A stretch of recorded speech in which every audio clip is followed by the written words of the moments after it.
First and foremost, just offering all honest praise, respect, acknowledgement, and thanks to the great King of the universe, to the God of our fathers, to the God of Abraham, Yitzchak, and Yaakov. Thanking him for all things and everything. I've been talking about forefathers. Shabbat Shalom, Lakol. Shabbat Shalom, Kodesh Tov, Lakol. Kodesh Tov, Zaccar. Please be seated.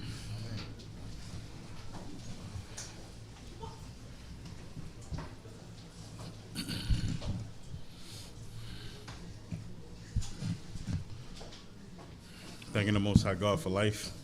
Thanking him for strength. Thanking him for food, clothing, and shelter. Thanking the Most High God because he is good and his mercy endures forever. Thanking him for my life. Thanking him for the lives of my family. Thanking him for your lives and the lives of your families.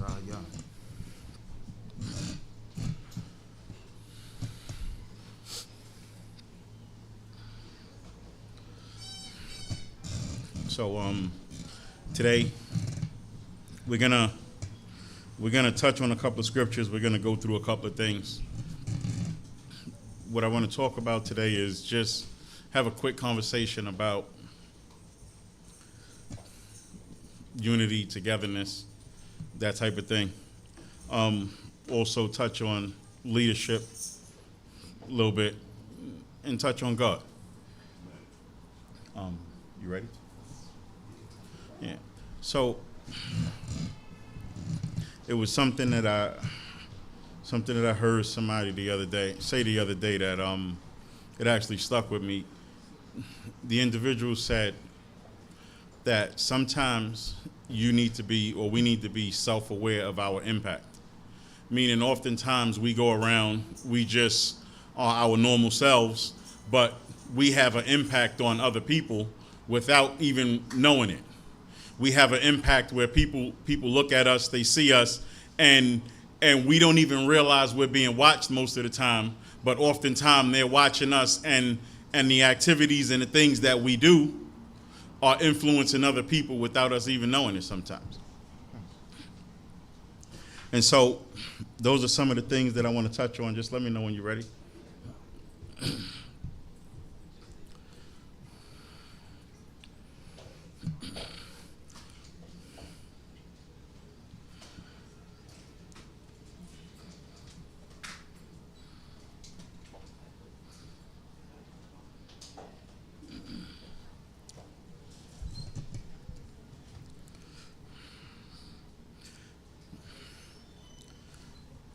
So the first, oh, nice.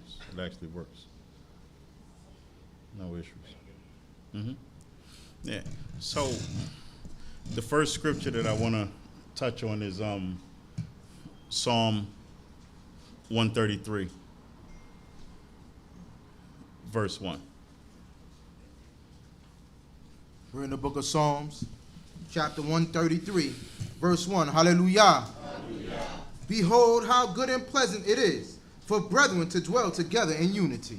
So, actually, just read the whole thing, please. It is like the precious oil upon the head, coming down upon the beard, even Aharon's beard, that cometh down upon the collar of his garments, like the dew of Hermon that cometh down upon the mountains of Zion. For there Yahweh commanded the blessing, even life forever. So, when we start to talk about unity, when we start to talk about dwelling together and all of those different things, this is one of the most famous scriptures that we oftentimes go to. I just wanted to touch on it. I wanted to put what it actually says in Hebrew and then the Masoretic text and also the King James Version, because it's actually slightly different than what it says in Hebrew. In the Masoretic and the King James Version, you see that it says, behold, how good and how pleasant it is for brothers to dwell together. But then they add that part about in unity. And when you look in the Hebrew version of it, that part about in unity isn't there. It's actually just how good and how pleasant it is to dwell together. And so when you start to think about dwelling together and the Most High God and how he wants us to be able to dwell together and what it takes or what it will take for us to be able to dwell together, those are some of the things that I want to touch on. So just think about it for a minute. You have a spouse, you have a sibling, you have a good friend, right? What does it really take for y'all to dwell together? It often takes the ability to be able to get along, right? It takes the ability to be able to communicate. One of the things that, especially for those of us who are married, one of the things that you're going to realize is that that's probably one of the hardest things in the world. Not because the person is good or bad, but what happens is you actually begin to live, you move in with someone, hopefully outside of your mother or her mother's house, and you live with someone who you used to doing things your way, and they used to doing things their way. And sometimes those ways just don't work together. If you're a sibling and y'all share a bedroom, and you might have your sibling might hate to make up the bed, leave the room filthy, and you have to deal and sleep in the same room with this filthy individual, or whatever it is. So when it comes to things like that and dwelling together, you realize that it's actually difficult. And I don't want to say it's difficult. It's not difficult. It takes practice. It takes a concerted effort to say, this is the position that we're in, and we need to be able to make it work, right? So, and I see it's actually, the screen is actually off, but I wanted to touch on this. In the business world, they're talking about a lot of these different things in the business world now. And they have this concept where they're talking about alignment and being aligned and so on and so forth. And when you look at the definition of alignment is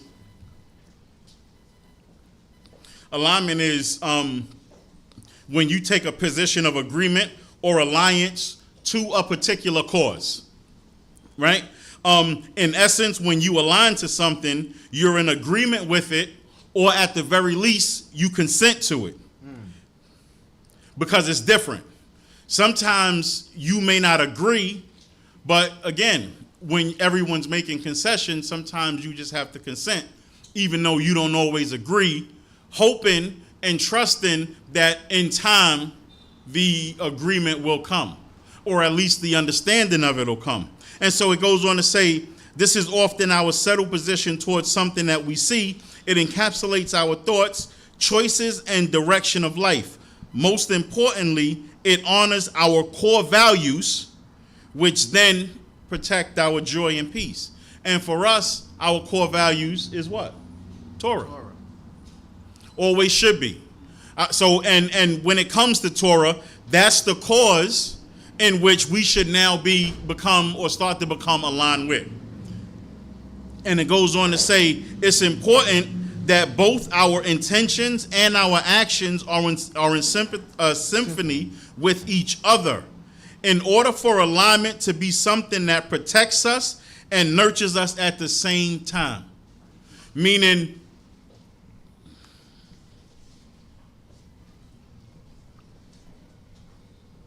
in order for it to be something that's mutually beneficial, in order for it to be something that protects us both, or the group, or whoever the agreeing parties are, that the actions that we talked about, the things that we agreed to, all need to be in alignment with each other. And alignment in basic terms is really just being on the same page. And if you could just go to Exodus 2, because this is, and I know we may not look at it as severe as it is, as serious as it is. We have our own wants. We have our own desires, right?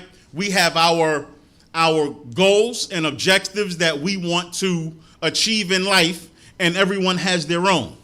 And so what happens is, that's fine. But now, when we're starting to talk about the goals and objectives and being aligned all as a people, that becomes slightly different. And our goals, our wants and our desires, it becomes slightly different because they all need to be intertwined. This is something that I found very interesting in Exodus 2, verses 22 and 23. Read it in English first, and then just read it in Hebrew, please. And it came to pass in the course of those many days that the king of Egypt died, and the children of Israel sighed by reason of the bondage. And they cried, and their cry came up unto Yah by reason of the bondage. So now, this is when, this is right before the Moses had already been introduced. And this is where the Most High God is now going to tell Moses that, commission Moses to go and save the children of Israel. Read verse 24. And Yah heard their groaning, and Yah remembered his covenant with Abraham, with Yitzchak, and with Yaakov. All right. Now read it in Hebrew, and for those who look on who have the screen up, just take a quick look at the word that's highlighted in green, and then the word that's highlighted in blue. Come on. Vayehi Bayamim Harabim Hahem, Vayamat Melech Mitzrayim, Vayaan Ku B'nei Yisrael Min Ha'avoda, Vayis Aku, Vata'al Shal Atam El Ha'elohim Min Ha'avoda. And read this, verse 24. Vayishma Elohim et Na'akwatam, Vayizkor Elohim et Berito, et Avraham, et Yitzchak, et Yaakov. So, quick Hebrew lesson, right? You have singular and plural verbs, and you have the singular conjugation and the plural conjugation, and they need to match. They always need to match. So when you see this, Wayiz Aku, what it's telling you is, and they cried, referring to the entire nation. The entire nation cried unto the Most High God. Right. Everybody. But then it says Wata'al, which is now first person singular. A third person singular means, but that cry, the cry that came up to God, was a single cry. Why is that important? Because they were all crying for the same thing. That's why, and so you see it says, Wayiz Aku Wata'al Shao Atam, and they cried, everybody cried.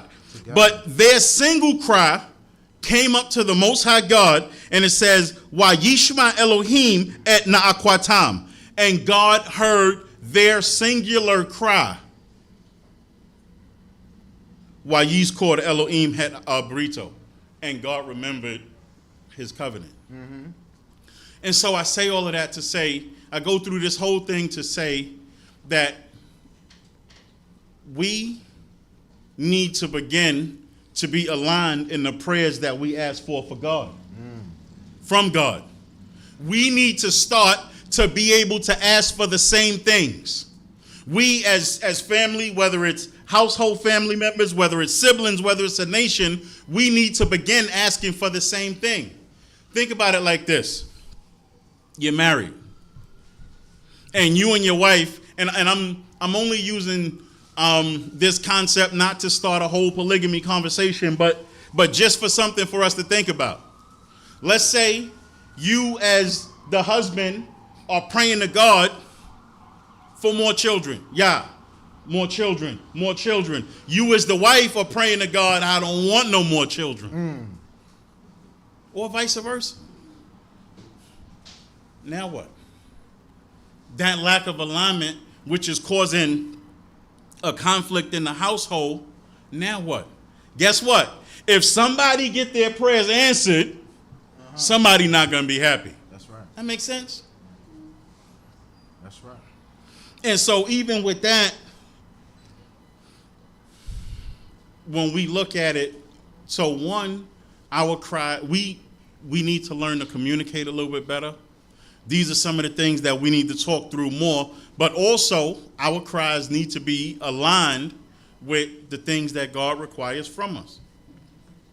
So now going back to that, what we discussed about, dwelling together. And asking the question like, what do we need to dwell together? The couple of things that I came up with was trust, right? Transparency and communication. So I asked for anybody who wants to answer, what builds trust? Communication. Communication, understanding, honesty, respect builds trust. The benefit of the doubt. Let me ask, what destroys trust? Whoa, she ready to go. Lies, deceit. What destroys trust? When you start to talk about transparency, because now we're talking about communal living and all of those different things, and what do we do? What do we need to do to dwell together? How can we be more transparent with each other? Again, question for anybody who wants to answer. What? Being honest. Just being honest. And the thing is you would think that just being honest is just straightforward, but it's not. There's a lot of layers to being honest on both sides. Just for the record, just keeping it real. There's a lot of layers to being honest on both sides. What are some of the benefits of transparency? Transparency, being able to feel comfortable. Sometimes the benefit of transparency is feeling included with everything else that's going on, right? Oh, prosperity. I'm sorry. Prosperity. Feeling like you're a part of everything that's taking place, right? Imagine somebody, y'all all supposed to be a part of a family, and they call a family meeting and don't invite you to the family meeting. How you feel about not being invited to the family meeting? Some of us probably be glad, right? But just think about those things, the desire to feel included, or the hurt that you feel when you're not included. We went into a meeting a couple of weeks, probably about a month ago now, and with different heads of departments, and the goal of what they wanted us to do was they wanted us to be able to collaborate with each other, because they said, when y'all come in this room, we don't want you to consider yourself as a head of a department. We want you to consider yourself as one component of the entire unit. And that's difficult, because when you're the head of a department, you run your department your own way and you deal with it. And somebody else might deal with their department a different way. But the problem and the things that come up is that if I deal with my department one way and somebody else deals with their department a different way, and then those people start to talk, then it's like, well, you create conflict and confusion. So one of the first rules of engagement was assume the best intentions. Right? When you're having a conversation, when you're coming into a meeting or whatever it is, don't automatically assume this meeting gonna be too long. It probably will, but this person gonna talk for too long. They probably will, but just assume the best intentions. Listening, not just hearing, but actually listening to what somebody else is saying. Seeking to understand, rather than just waiting to make your point. And so when we start to talk about all of those things that we're looking to do in our need to dwell together, one of the other things that I would like us to also to consider is that for us as a people, for us as individuals, however you look at yourself, right? However we look at ourselves, we are the ones that set the examples for what we want people to see. Does that make sense? Whatever it is, whatever thing that we want to show, we set the example for that. And then so you take that conversation and you turn it into a leadership conversation. And when you turn it into a leadership conversation, you realize that leadership actually relates to a behavior, not a competence. Leadership is not the role that you hold or the role that we hold, but leadership is the course of actions that we choose to take. Because whether I'm this high on a totem pole or I'm this high on a totem pole, I can choose to have my actions to be a positive example to others, or they can also be a negative example to others. Either way, I'm leading.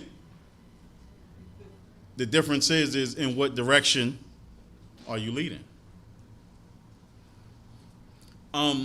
This excerpt from this article is from an article that says, leadership isn't a role, but it's a series of behaviors.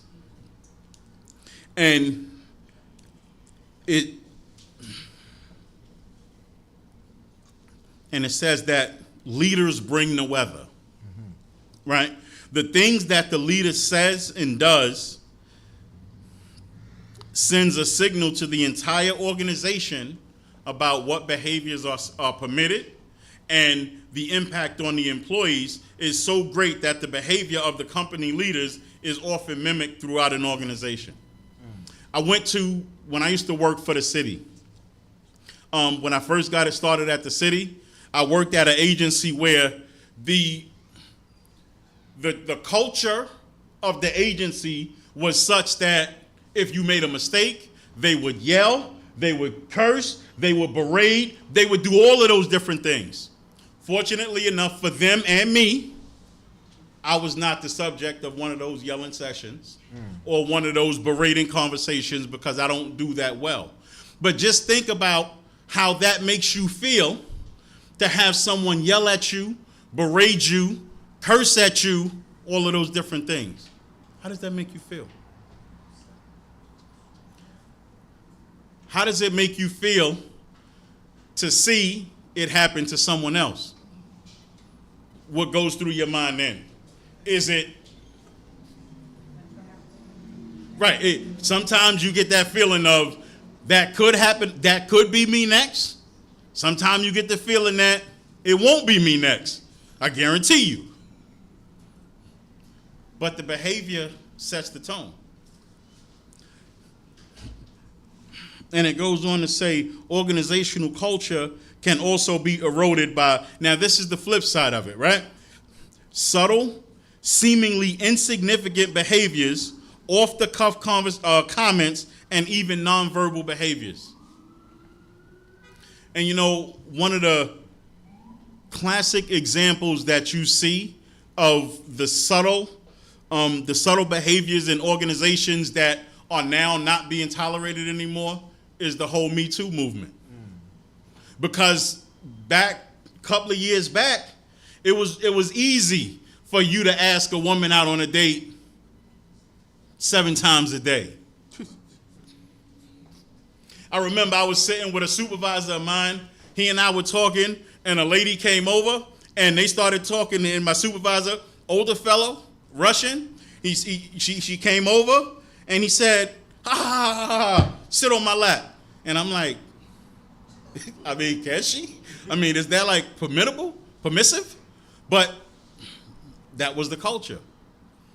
And because of that culture and that oppressive, subtle culture that took place, now people are sick and tired of it, and now you can't even comment on a person's earrings without catching a DEO case. So oftentimes it's best not to just say anything. And this is speaking from a business perspective, but I want us to consider it, and I want to use it, and I want to apply it. I want to apply it to us in the spiritual perspective, right? Us who, you know, when we're talking about an organization like this or Israel in general, what are some of those subtle behaviors that take place in Israel that now seem insignificant but cause a lot of issues? What are some of those? What are some of those things that happen that drive people away, and now we can't get people to come back? And oftentimes what occurs is that we just feel like if our behavior caused somebody to turn away from God and go away, we look at that as They just wasn't strong enough to stay. Right. When in fact, people are very impressionable. And you may not realize how impressionable people are, but you can tell how, especially in these days and times, you can tell how fragile people really are these days. And we don't think about it much, but people are really fragile these days. When it comes to something like cyberbullying, for example. I mean, when we were younger, our generation, I think bullying was a norm. And I'm not talking about bullying in the street, because that happened too. I'm talking about bullying at home. Parents, siblings, brothers, sisters, all of that. I got teased for my ears. My brother got teased for, get this, because he wasn't that smart. We teased everybody about everything. And it was okay. Well, not that it was okay, but it seems like it turned out okay. But now, what we have is people get cyberbullied and people are committing suicide. People are killing themselves. And for somebody who went through something similar, I'm looking at it and it's hard for me to be sympathetic because I'm like, well, if you're getting bullied on the computer, why don't you just turn off the computer? Right? They have these buttons on Facebook called block and unfriend and all of those different things. And so for me, it's an easy example that, listen, just turn off the computer. Just block them. But not so much. And so for us as a people, we need to try to figure out the ways to, one, recognize those signs and figure out how to heal them. How to keep our children from being involved in such extreme situations that they decide that they don't want to come to their family, they don't want to come to their friends, that they would just decide and choose that they don't want to be here anymore. Because that's a drastic step. Because childhood is supposed to be so precious, but then again, you know that children are some of the most vicious. And so you wonder, how do we counteract that? And what steps can we take? And again, it's not a leadership issue. It's a you taking a leadership role issue, which is actually different. Because and it's small things, right? If you go to school and you and 6 friends are sitting at the table eating, and it's one person sitting over there by themselves, why don't you invite them over? Make them feel comfortable. Everyone isn't the most outgoing type. Invite them over. Make them feel comfortable. People come to places like this. You know what? Invite them over. Make them feel comfortable. Do you need anything to eat? It's those certain basic and subtle things that really make a huge difference to people, because some people are just shy and introverts and don't know how to reach out. And those are the easy differences that we can make amongst each other, just to make a better impact on somebody else's life.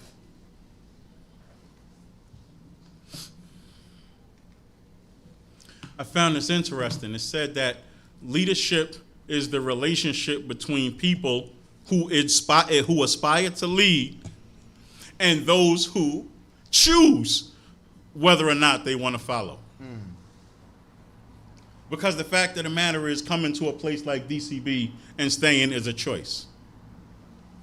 Getting into a marriage and choosing to get into a marriage, choosing to follow one part or the other, all of those things are choices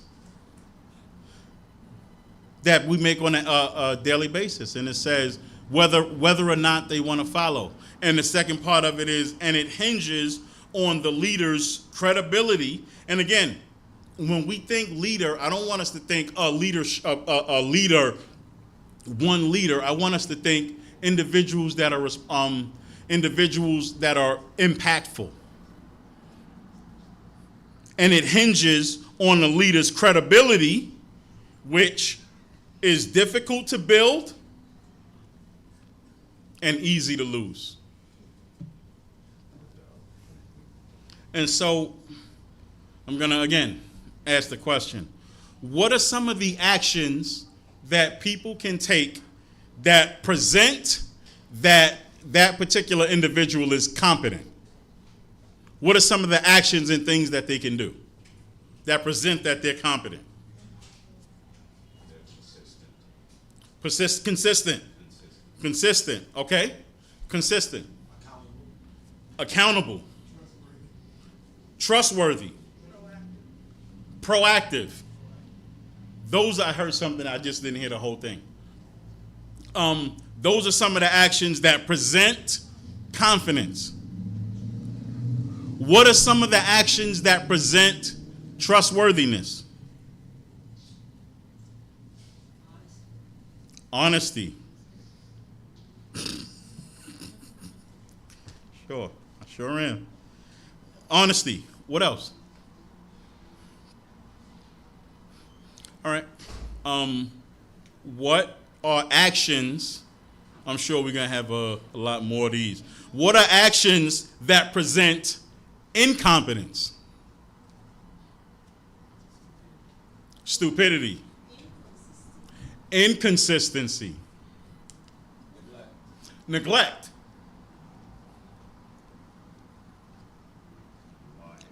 A liar. Not lying, but a liar. What are some of the actions that present being a person being untrustworthy?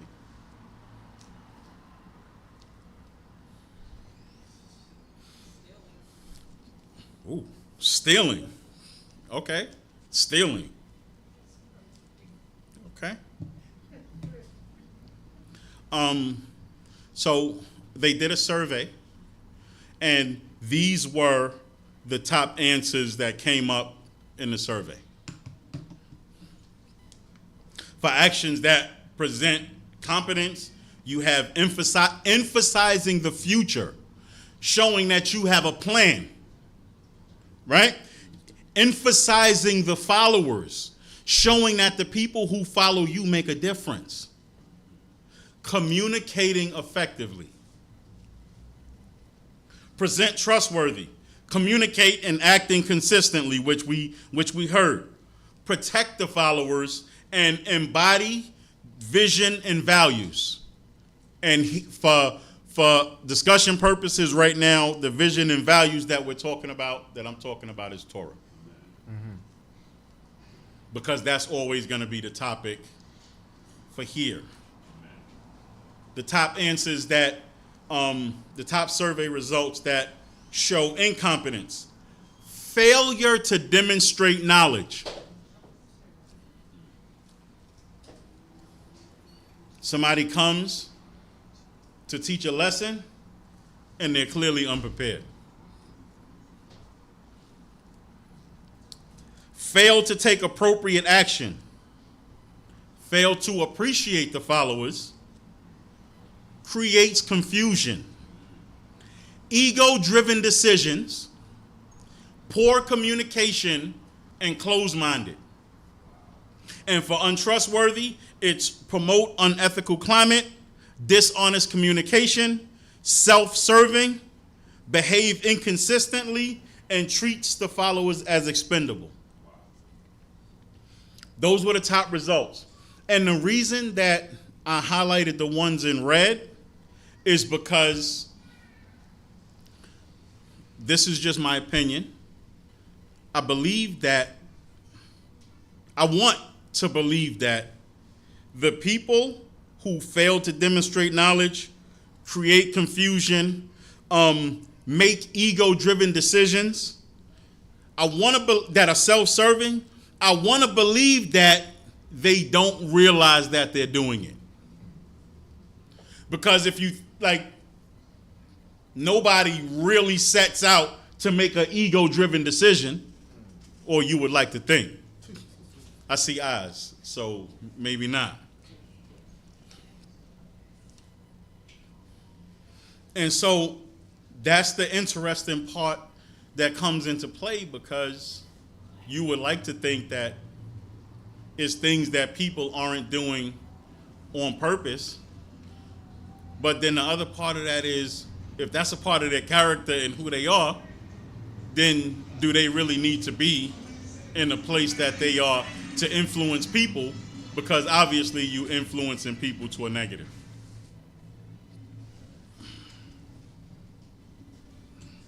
This was a quote from Shirley Sandberg, the CEO of Facebook. And she says, leadership is about making others better as a result of your presence and making sure that the impact lasts in your absence. Is that in accordance with Torah? Right? Because Moses taught them the law, right? Moses brought the law to the people, and then the expectation was that they were going to do things like what? Teach this diligently to your children. That's what the expectation was. That even when Moses wasn't around, or even when people aren't around, that you're going to have, or we're going to have the discipline to do the right thing, knowing it, being taught it, that being a guiding principle of their presence, and making the impact last in their absence. But then again, Moses also said, I know y'all, so I already know what. I know once I'm going, y'all gonna show your butts.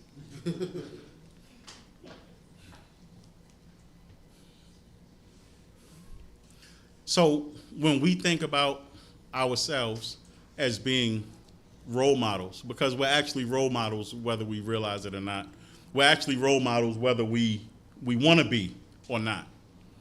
I remember back in the days when Charles Barkley was playing, and there was always a thing where people looked up to athletes and stars because they have money and because they have all of those different things. But the fact of the matter is that many of the athletes and the superstars are probably the worst role models that you'll ever want to meet. But people follow them because it's almost like idolizing. Because that's what it is. And so Charles Barkley made the commercial, and he said, I am not a role model. Thank goodness. For him, thank goodness. I am not a role model. Because what was happening was, you had these people with all of this money, especially when it came to the people in our community. They had all of this money, and if you never had a bunch of money and now you going out to spend it, most of us don't tend to spend money wisely. We want to party like it's 1999. And we want to go to clubs, and so we make songs like Making It Rain. Because we never had it before. Popping bottles. Drinking Ace of Spades just to piss out. Because we never had it. And it's not bad that we never had it, but it's also bad because we didn't have people to teach us how to manage it. Because they never had it. And so when we consider ourselves, I just want us to just think about that. Can you go to Jeremiah 23:1, please? Woe unto the shepherds that destroy and scatter the sheep of my pasture, saith Jehovah. And so, they have this word poots, which is scatter. And I asked this question, similar to the question that I asked earlier. So now this is specifically talking about leaders. when leaders make decisions, do we really think the leader is making a decision thinking this decision is going to cause division?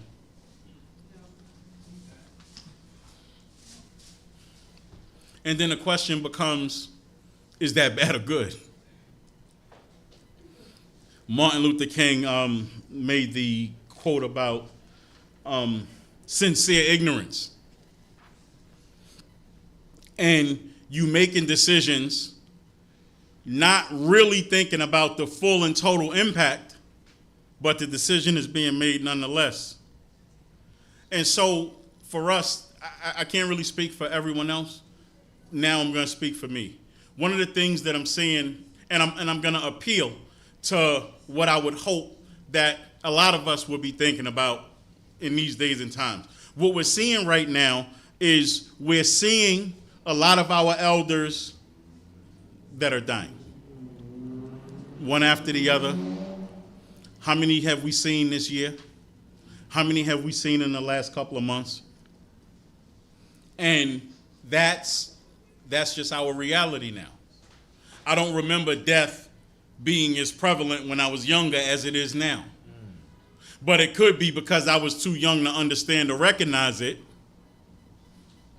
But that's what's prevalent now. And so as we are looking at that, what I would like for us to consider is ask ourselves, what do we want to leave to the next generation? Because that's a major part of what we're here for, right? We sure don't want to leave our children in a worse situation than they came in, right? What's the song that they was just talking about the other day? It was the 3rd of September. A day I always remember. Only thing he left us was alone. I mean, and the pun on alone meaning alone like by yourself, or alone like a loan that you there got to pay for.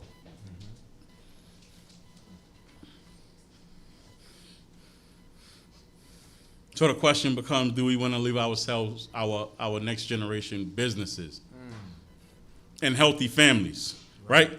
Clear paths to work together. Mentally stable children, which I don't even have the time to go into everything that entails. Clear lines of accountability. Well-prepared leaders, right? Or the alternative being 7 different holy days. Broken homes. Unresolved judicial issues. Generational trauma issues. Emotionally unintelligent leaders. And morally deficient adults.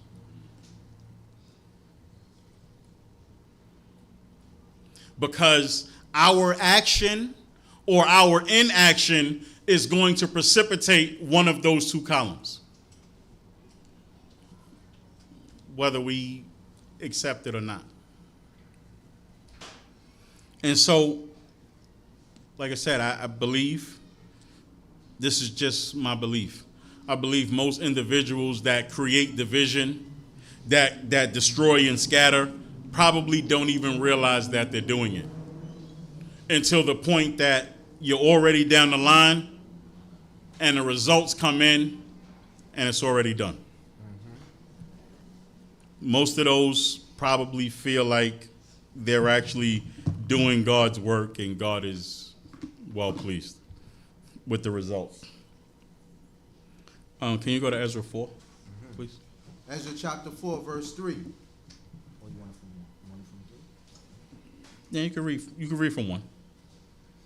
Now when the adversaries of Yehuda and Benjamin heard that the children of the captivity were building the temple unto Yahweh, the God of Israel, then they drew near to Zerubbabel and to the heads of fathers' houses, and said unto them, Let us build with you, for we seek your God, as ye do. And we do sacrifice unto him since the days of Esar-Haddon, king of Assyria, who brought us up hither. But Zerubbabel and Yeshua and the rest of the heads of the fathers' house of Yisrael said unto them, Ye have nothing to do with us to build a house unto our God. But we ourselves together will build unto Jehovah the God of Israel, as King Cyrus the king of Persia hath commanded us. And so I just wanted us to consider Zerubbabel's approach versus the approach that we often take in these days and times. So often these days and times, we look for help and assistance from other people. We look for help and assistance from the people who God said were our enemies. We look for help for the government from these things. We look for help all outside of God's people. And when you look at Zerubbabel's response was they were like, let me help you.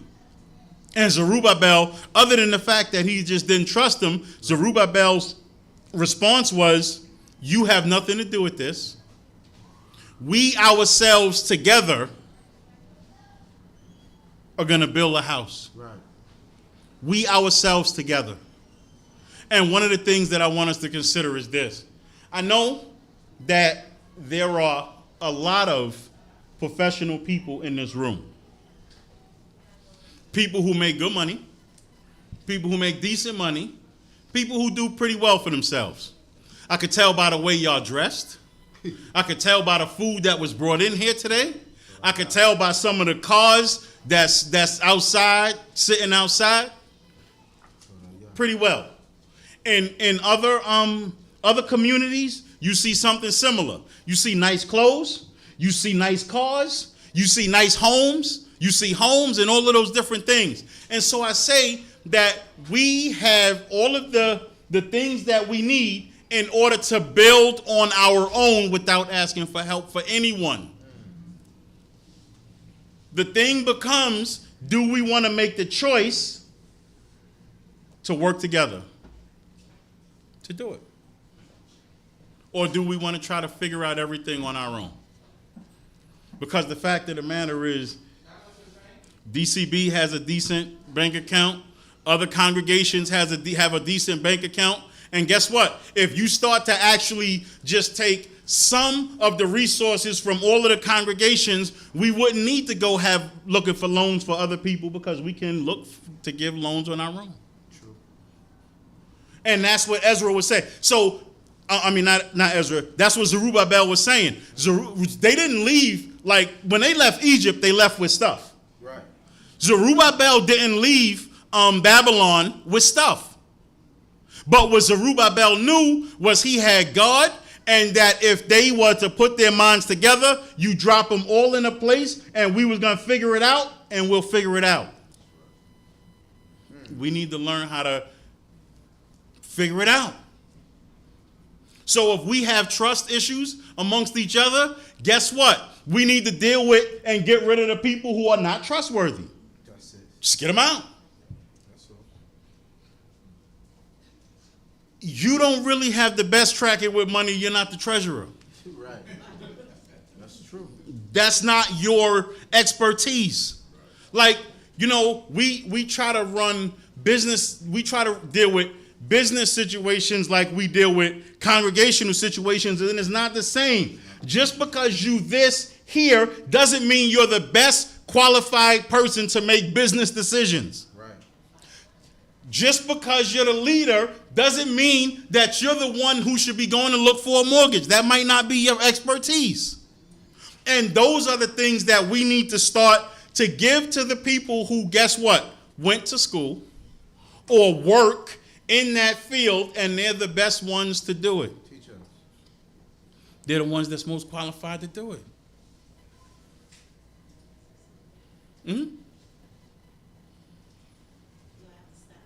Whatever you want. I don't agree because one can have the knowledge of doing a job and not being honest in the job. I agree. So, but that doesn't make them not have the expertise. That just makes them a crook. Not know a certain term. That's all it is. You make them a crook. And so, you might be an accountant, but if you Steve Harvey accountant, that stole $22 million, then you shouldn't be D.C.B. accountant. Right. We just need to pick another accountant. Or sometime you pay somebody with the expertise to do it if you don't have it on your own. Here's what it is. I lost my train of thought on what I was going to say, but that's okay. I just want to, can you go to Deuteronomy 32:39 for a minute? See now that I am he, and there is no God with me. I kill and I make alive. I have wounded and I heal, and there is none that can deliver out of my hand. So over the last couple of months, we've heard about the wildfires in Maui, right? We heard about the wildfires in Canada that about 2 months ago made New York City so red that it looked like Mars. We heard about the torrential rains and flooding in Southern California. They made a song, "It Never Rains in Southern California." That song didn't age well. Nah, not at all. And then just last week, right, they had the earthquake in Morocco that killed 2,000 people. And right next to Morocco is Libya, and they had the floods in Libya that killed 11,000 people and 10,000 are still missing. Wow. Those both happened last week, and those two nations are right next to each other. And the interesting part was the storm that they named that hit Libya, that has over 20,000 people missing, Tropical Storm Daniel. Daniel. God is my judge. Wow. Teacher. That's the storm that hit Libya. And I go into that to talk about the destruction that God is wreaking on the earth, just so that I can go into Psalms 91, 7 and 8. Can you read that, please? 1,000 may fall at thy side, and 10,000 at thy right hand. It shall not come nigh thee. Only with thine eyes shalt thou behold, and see the recompense of the wicked. And so, as much as destruction that God is bringing on the earth everywhere else, God is making sure that we're okay. Hallelujah. With all of the death that came related to COVID and all of those different things and all of the variants and the subvariants of COVID, God is making sure that for the most part we're okay.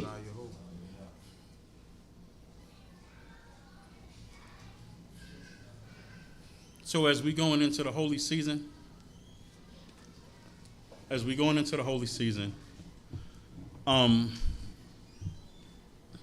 want us to consider God, consider us. Prayerfully this Yom Kippur we can work through whatever it is that we need to work through that don't allow us to be able to work with each other, so that after the holy days we can get that out so that we can learn to work with each other, because we have a generation that's dependent on us, and a generation after them, and another generation after them, and a couple of generations that's not even born yet. All honors, praise, respect, acknowledgement, and thanks I offer unto the great King of the universe, to the God of our fathers, to the God of Abraham, Yitzchak, and Yaakov, thanking him for all things and everything. I bid you in the tongue of our forefathers, Shabbat Shalom L'kol.